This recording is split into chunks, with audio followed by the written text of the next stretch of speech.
Hi guys! Today we are going to travel back to the Middle Ages to the Teutonic Malbork Castle in the town of Malbork, the largest brick castle in the world and definitely one of the most impressive castles that have survived to this day.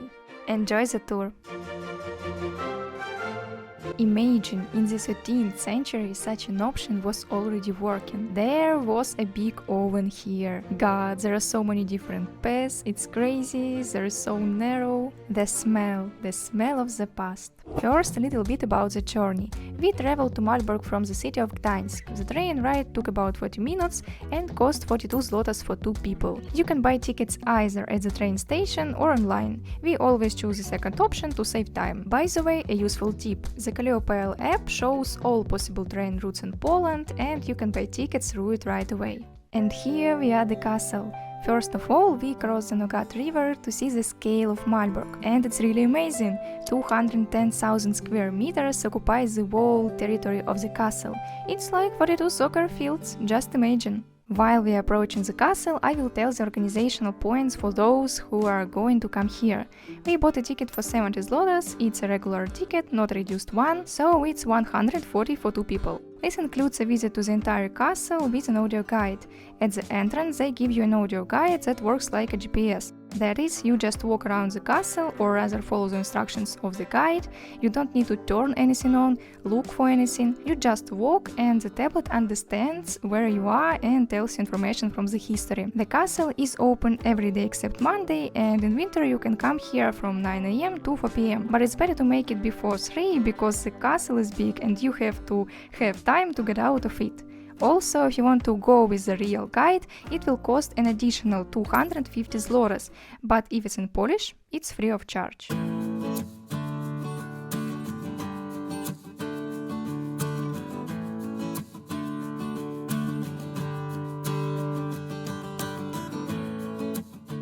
Malbork consists of 3 parts. We've just passed the first one, the Low Castle. You can get there now, some work is being done. The next is the Middle Castle, and then the High Castle, which will probably take us a long time to get to.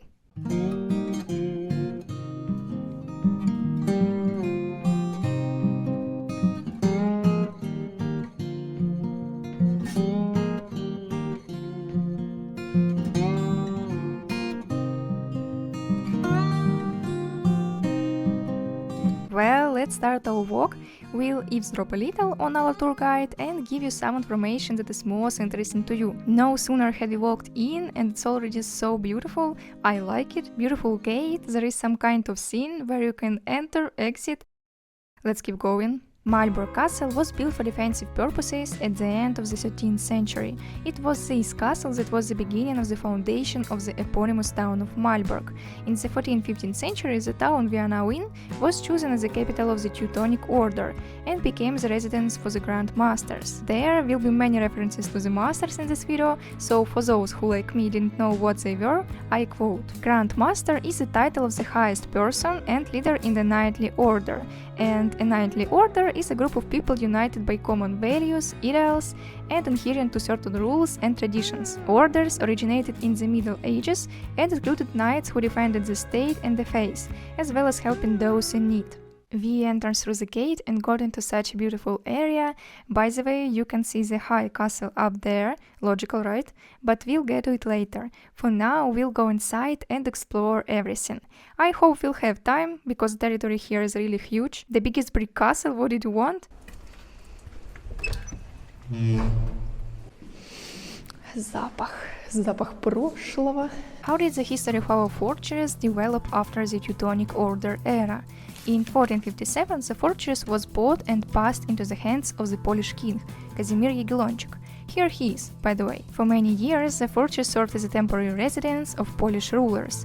In 1772, after the partition of Poland, the castle was taken over by Prussia, and during the Prussian period it served as barracks and warehouses. In 1945 the Poles became the owners of Malbork again. Severely damaged during the last phase of World War II, the castle was raised from the ruins and opened to tourists. We came to the kitchen, a very interesting room. And there are so many interesting details here. First of all, this area is the oven. There was a big furnace here. It's amazing, look at it from above, how it's look. It's dark, but you can still feel the scale. Next, this is where the well was located. There was water here. And then we turn around and go to the cook's room, which is right here. Yes, the cook had his own room, and most importantly, he had his own toilet, and in those days that was a luxury. Here it is, you can come and take a look. What do you think this circle is? Why does it stand out? It was actually the entrance to the cellar where food was stored, fish and meat, everything else. From there, the food was transported to the kitchen to actually cook.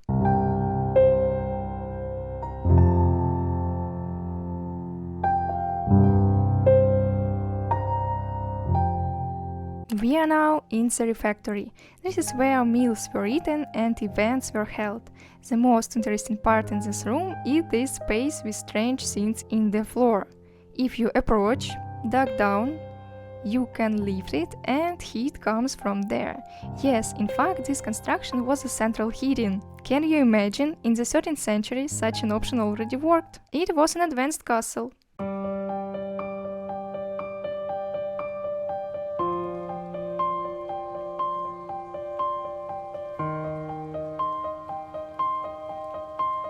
The next room was the master's dressing room. Here the master could take his robes and put them on. This is also where the closets were located. It is interesting that there was a window of the master through which he could peep at what was happening in the refectory. Also here you can feel like a master, look in here and see some nightly event, something going on. And yet it's interesting that again, the cook had his own restroom and the master of course too. It's just around the corner here.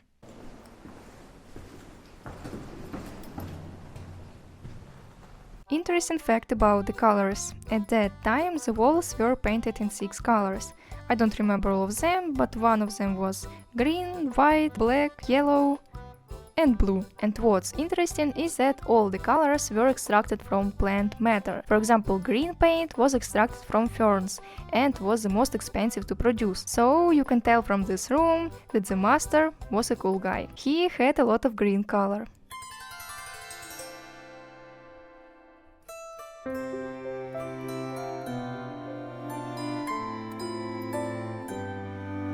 The second reason why the master was a cool guy was because his bedroom has its own heating, and he slept in the warmth. By the way, this floor was survived to this day, and the Grand Master walked on it.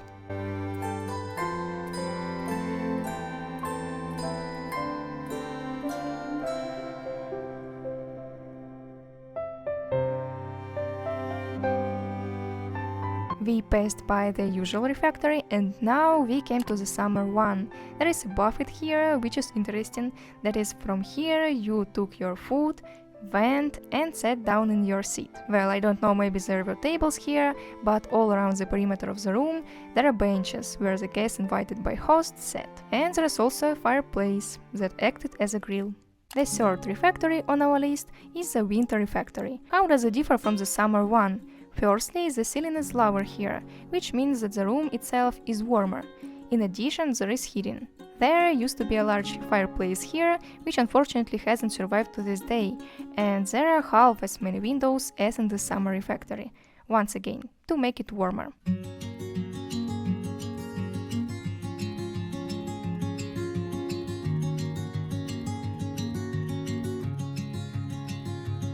The sun has finally come out. When we got here, the weather was so grey. It was just awful. I hate this kind of weather because it makes all the videos look duller. So what I wanted to say is that I thought the facts the audio guide tells would be boring. Turns out, no, there are very interesting facts and nothing superfluous. It makes me want to tell about everything, but I try to choose the most interesting things.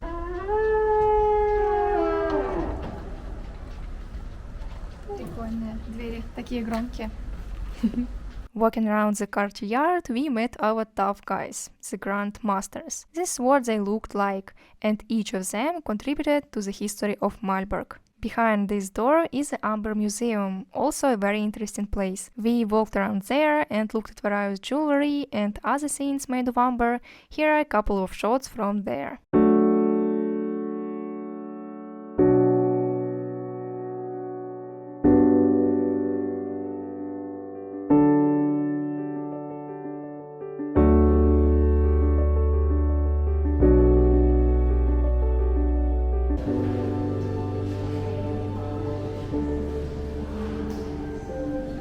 Also, in Malbork you can see a collection of ancient weapons to visualize what the knights of that time used. I hasten to reassure you that after this the museums will end and we will move on to the more interesting part.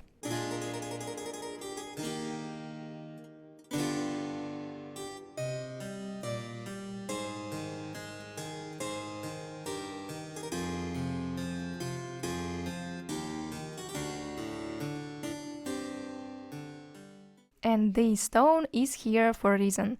It's dedicated to the restorers who restored the castle. Yes, it was destroyed many times, oh Malbork, and just imagine how much effort it took to restore it to more or less the way it was a long time ago, basically to preserve the history of the place. So, if they hadn't done all that, we wouldn't be walking around here with you. Continuing our walk, we come to a wooden bridge, under which there is a dry moat. It is called so logically because there is no water here, and as we realized, there never was. That is, this road underneath us, it was most likely intended to bring food here, and here could be held night tournaments, because from these places, yes, especially from above, from the bridge, it was possible to keep a good eye on everything, and with these metal weights you could lift a wooden bridge in seconds.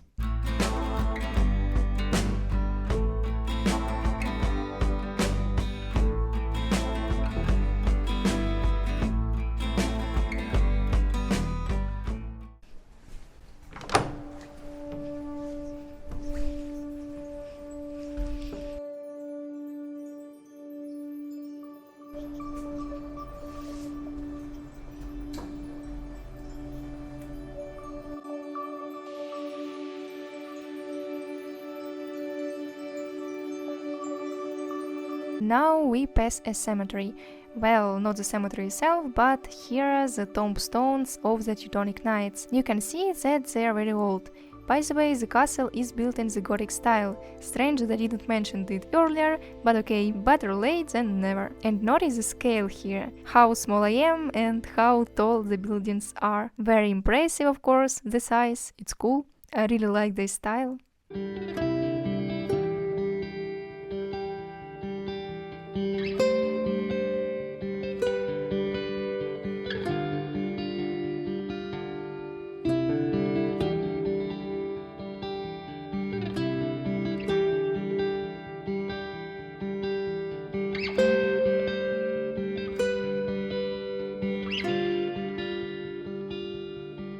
Finally, we travel with you to the High Castle, the most protected place in Malbork.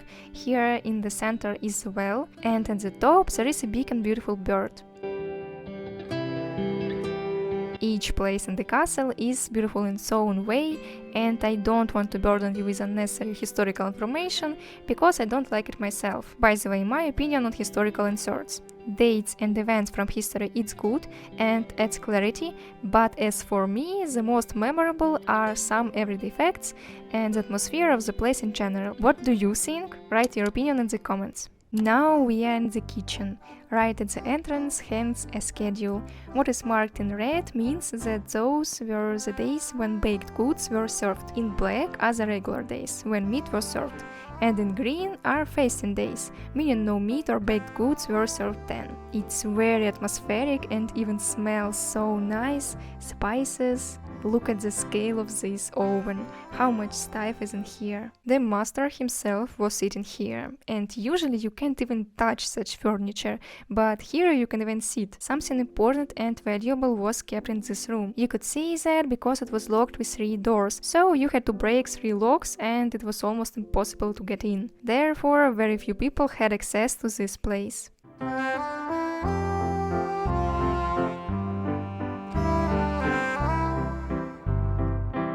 We've come to the restroom.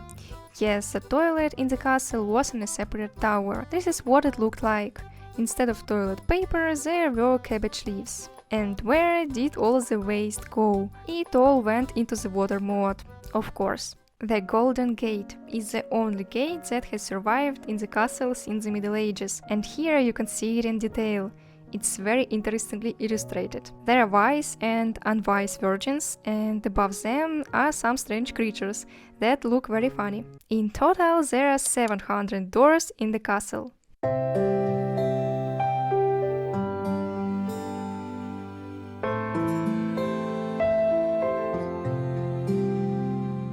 god, there are so many different paths, it's crazy, they're so narrow.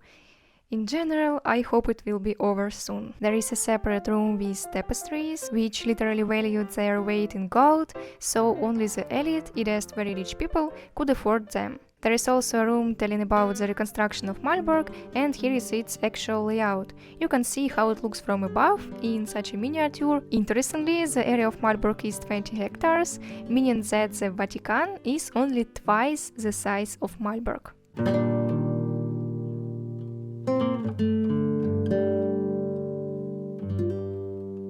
Well, we are now in the dining room of the Brothers of the Order. This is where they ate. It's interesting that it's such a space here, it's empty down here, and there was a mechanism that resembled today's elevator, and down there was the kitchen, which you may remember, and the food would come up from there. Well, my dears, we've been all over it. I don't believe it, it's just a shock. The castle is huge, and my impression is about the same. Honestly, I lowered my expectations and thought it would be boring, but no.